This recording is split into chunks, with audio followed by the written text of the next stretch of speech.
Sebelum mulai kegiatan pembelajaran pada pagi hari ini, mari kita berdoa. Siapa yang mau memimpin doa? Saya Bu. Silakan. Berdoa dimulai.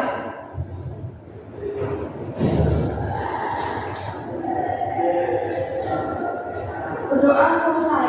Amin. Udah nyanyikan Indonesia Raya belum? Belum. Ayo, yang mau jadi dirijen siapa nih hari ini? Saya. Silakan Regina. Ayo berdiri semua anak, berdiri. Baik teman-teman, marilah kita menyanyikan lagu Indonesia Raya. Dimulai setelah hitungan ketiga. 1, 2, 3. Indonesia tanah airku, tanah tumpah darahku. Di sanalah aku berdiri, jadi pandu ibuku. Indonesia kebangsaanku, bangsa dan tanah airku. Marilah kita berseru, Indonesia bersatu. Hiduplah tanahku, hiduplah negeriku, bangsaku, rakyatku semuanya. Bangunlah jiwanya, bangunlah badannya untuk Indonesia Raya. Indonesia Raya, merdeka, merdeka, tanahku, negeriku yang ku cinta. Indonesia Raya, merdeka, merdeka, hiduplah Indonesia Raya. Indonesia Raya, merdeka, merdeka, tanahku, negeriku yang ku cinta. Indonesia Raya, merdeka, merdeka, hiduplah Indonesia Raya. Baik teman-teman, silakan duduk. Ya, silakan duduk kembali.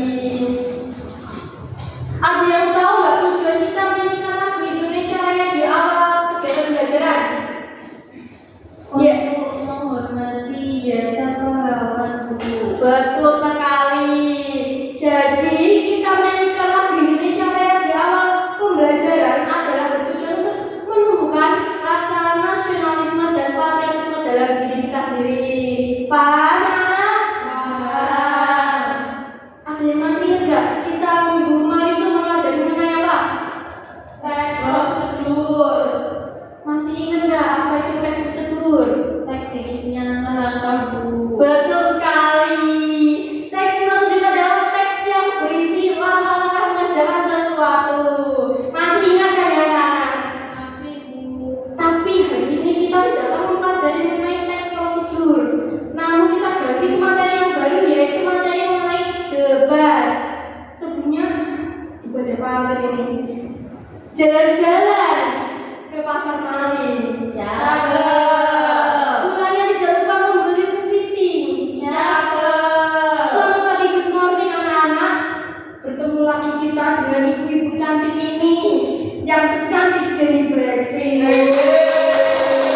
Nah, sebelah kanan ibu ada dua ibu cantik ini. Yang satunya bernama Ibu Bila. Halo Ibu Bila. Di sampingnya ada Ibu Regita. Nah, ibu-ibu ini akan menjelaskan mengenai materi debat kita kali ini. Dikarenakan ibu hari ini ada rapat, oleh karena itu kelas dan oleh ibu cantik ini. Dipersilakan ibu cantik ini. Sebelumnya ibu mohon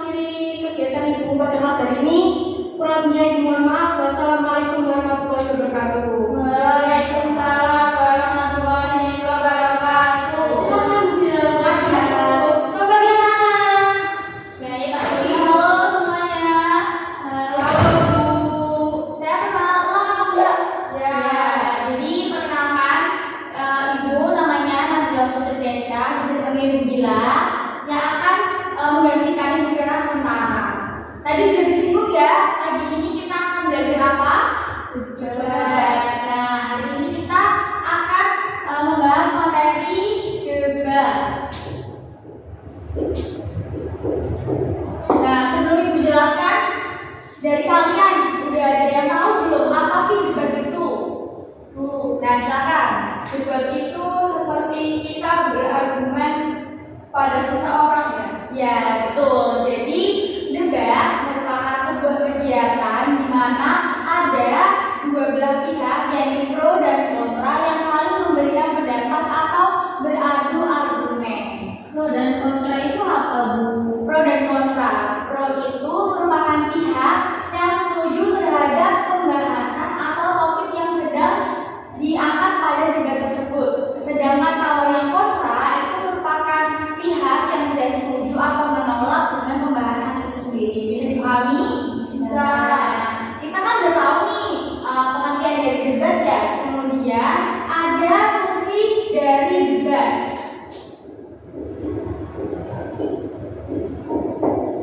Nah, fungsi dari debat itu yang pertama, melatih keterampilan berbicara.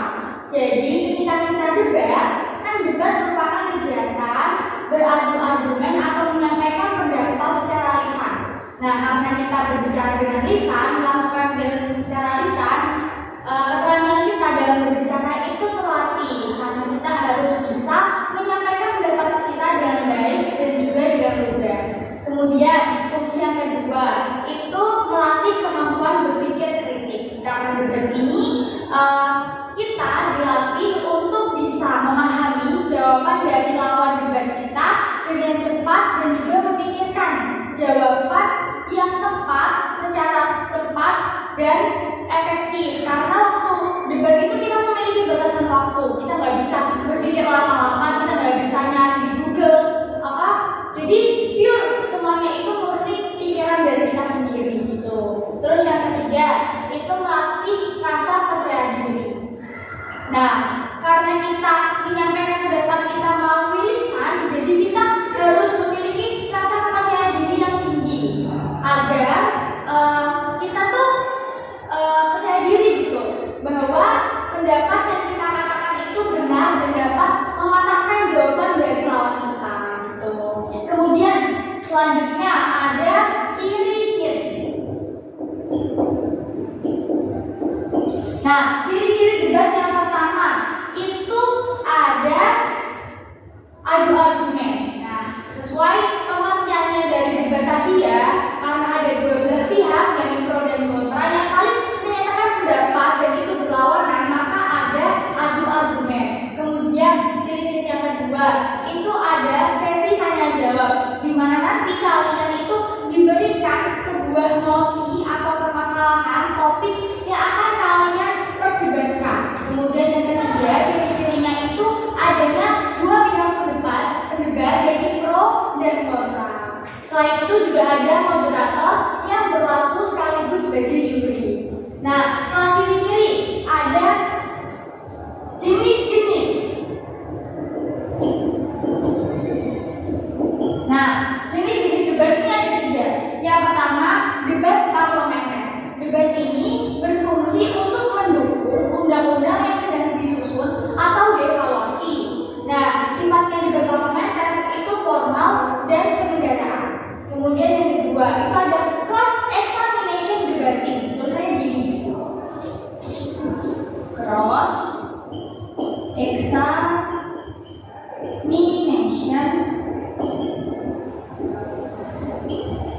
debating. Jadi ini merupakan debat ulang untuk menentukan, untuk menyelidiki kebenaran terhadap kasus yang sedang diurus atau sedang diselidiki. Nah, kemudian jenis debat yang ketiga itu educational debating. Nah, ini tuh yang sering banget kita jumpain kalau kita lihat lomba debat dan sebagainya kayak gitu, itu termasuk dalam educational debating. Karena debat ini itu bertujuan untuk melatih sifat kompetitif kita dan juga melatih bagaimana kita bisa berpendapat dengan baik untuk memenangkan pendapat kita dalam debat tersebut. Nah,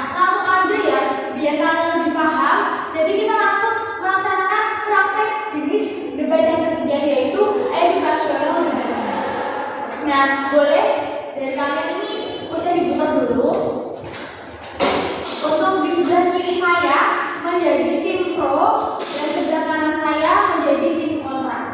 Jadi di sini ibu memiliki porsi untuk kalian berdua, yaitu siswa SMA dilarang membawa handphone atau smartphone ya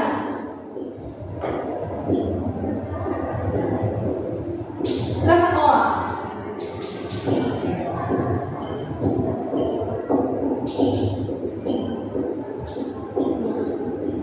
Nah, apakah dari porsi ini kalian sudah punya bayangan sebagai tim pro dan tim kontra? Sudah. Bisa dimengerti ya? Nah, bisa dimulai dari tim pro, waktunya dimulai dari sekarang. Saya setuju dengan pernyataan bahwa siswa SMA dilarang membawa handphone ke sekolah karena menurut saya lebih baik siswa ini fokus untuk mendengarkan dan juga memperhatikan guru yang sedang mengajar di kelas. Takutnya nanti kalau siswa membawa handphone ke sekolah, siswa akan bermain dan fokus pada HP-nya karena saat ini banyak sekali aplikasi seperti TikTok, Instagram yang mungkin bagi siswa lebih menyenangkan bermain aplikasi tersebut daripada memperhatikan guru yang sedang mengajar di kelas. Cukup. Kemudian tim kontra, saya tidak setuju jika siswa SMA dilarang membawa handphone atau smartphone ke sekolah karena seperti yang kita tahu ya, digitalisasi ini semua itu serba digital. Handphone atau smartphone ini merupakan suatu kemudahan yang diberikan kepada kita, terutama pada siswa dalam proses pembelajaran. Jadi smartphone ini dapat digunakan untuk mendukung atau membantu proses pembelajaran seperti sebagai media baru agar siswa dapat memahami pembelajaran dengan lebih mudah, atau yang kedua seperti menjadi sumber belajar yang baru dan yang lebih luas bagi siswa. Jika yang dilakukan tadi siswa malah tidak fokus pada pembelajaran yang sebenarnya, maka itu adalah tugas guru untuk membuat batasan-batasan kapan siswa boleh menggunakan smartphone atau tidak. Baik, balik ke info. Seperti yang dikatakan Mbak Vita tadi tentang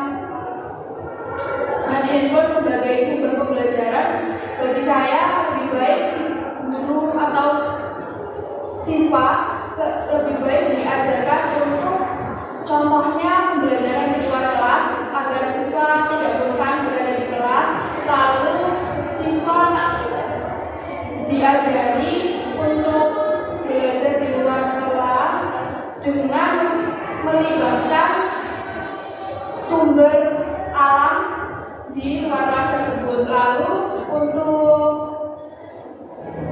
Handphone. Nah, balik ke tim kontra. Mungkin belajar di luar kelas memang bisa dilakukan, tapi kan tidak selalu. Ada halangan-halangan seperti faktor cuaca dan lain-lain. Ada sumber-sumber belajar yang sebenarnya baik, tapi ya itu ada faktor penghalang seperti cuaca tersebut. Jadi smartphone ini seperti yang saya bilang tadi merupakan suatu kemudahan dan merupakan suatu pilihan yang sebenarnya bisa menjadi sebuah stigma kalau siswa SMA dilarang membawa smartphone ke sekolah. Baik ibu. Nah, sumpah ini keren banget sih ya kalian ini. Baru pertama kali melakukan debat atau sebelumnya udah pernah debat? Baru pertama kali ya. Tapi kalian itu udah bisa mencerna dengan baik dan mempraktekkan apa yang telah ibu jelaskan sebelumnya. Nah, baik, mungkin materi kita sampai di sini dulu. Selanjutnya akan dilanjutkan oleh rekan ibu ya, yang sudah dikenalkan juga oleh Bu Vera sebelumnya. Baik, silakan Ibu Rita untuk mengambil alih kelas. Terima kasih Bu Nandara. Baik. Halo anak-anak. Halo Bu. Apakah sudah ngantuk, lapar, atau masih semangat nih? Apa belum sarapan ya? Aduh. Tenang-tenang. Sedikit lagi waktunya juga sudah habis. Nanti kalian bisa ke kantin setelah ini. Jadi Ibu Nabila tadi sudah menjelaskan materi mengenai debat. Nah, tadi kan juga sudah dijelaskan ada pengertian, kemudian fungsi, ciri dan jenis-jenis debat. Jadi, Ibu mau dengar nih, ada yang mau mengungkapkan nggak? Tadi debat itu apa? Baik, siapa namanya? Ika, Bu. Baik, silakan Tika. Debat itu adalah sebuah kegiatan beradu argumen di mana ada tim pro atau tim yang setuju dengan tim yang kontra mengenai suatu mosi atau permasalahan. Nah, betul sekali. Jadi debat itu adalah kegiatan adu argumen antara tim pro dan kontra untuk mempertahankan pendapatnya masing-masing. Jadi dalam debat itu sebenarnya tidak ada yang salah dan tidak ada yang betul, ya karena itu pendapat masing-masing. Kemudian tadi kan juga sudah praktek debat kan ya. Mungkin gimana nih perasaannya praktek debat secara langsung di kelas? Ada? Ya, siapa namanya? Regina. Baik, silakan. Menyenangkan, Bu, karena kita belajar hal baru seperti debat, lalu juga agak gugup karena ini pertama kali kami berdebat, apalagi dengan teman sendiri. Rizky ya ini? Iya, Baik, kalau anak kita gimana? Senang, Bu, seru karena bisa berpendapat di dalam debat, lalu seru bisa berdebat. Waduh, ada sepertinya ada dendam tertentu ini. Baik, jadi kan kalian berdua ini pertama kali ya praktek debat. Tapi kalian itu sudah pandai-pandai gitu dalam mengungkapkan pendapatnya masing-masing. Tepuk tangan dong. Oke. Kemudian karena waktunya mungkin sudah hampir habis, jadi kita akan menutup pembelajaran pada pagi hari ini. Tapi sebelumnya, tadi kan Ibu dapat pesan dari Ibu Vera bahwa hari ini merupakan pertemuan yang mungkin kurang 4 pertemuan lagi di minggu depannya. Jadi karena hari ini membahas materi debat, tadi Ibu Vera berpesan bahwa minggu depan akan diadakan tes bagi kalian semua. Jadi mohon dipersiapkan materi mengenai debat ini tadi. Ada yang ditanyakan, Bu? Ya. tesnya itu dalam bentuk tes lisan atau tes tulis ya? Baik, untuk tesnya sendiri dalam bentuk tes tulis. Nanti akan disediakan soal-soal dalam kertas dan kalian akan menjawab pertanyaan-pertanyaan tersebut. Ada yang tanya lagi? Soalnya berapa, Bu? Baik, untuk soalnya sendiri mungkin nanti berdasarkan pesan dari Bu Vera nanti ada 25 soal pilihan ganda. Kalian tinggal menjawab dan memilih-milih mana yang menurut kalian benar. Jadi mohon dipersiapkan materinya. Jangan lupa untuk belajar dan membaca materi secara berulang-ulang. Kemudian mungkin kalau ada materi yang kurang dipahami, nanti kalian bisa tanya ke Ibu atau ke Ibu Nabila, bahkan juga ke Ibu Vera jika beliau tidak ada kepentingan, ataupun cek ke nomor pribadi Ibu. Sudah tahu kan ya? Sudah. Oke, jangan lupa ya dipelajari materinya. Baik, karena waktunya sudah habis, mohon untuk dipimpin doa terlebih dahulu. Silakan. Sebelum mengakhiri pembelajaran hari ini, mari kita berdoa sesuai kepercayaan masing-masing. Berdoa dimulai. Doa selesai. Oke, baik. Ibu tutup ya pembelajaran pada pagi hari ini. Sekian dari saya.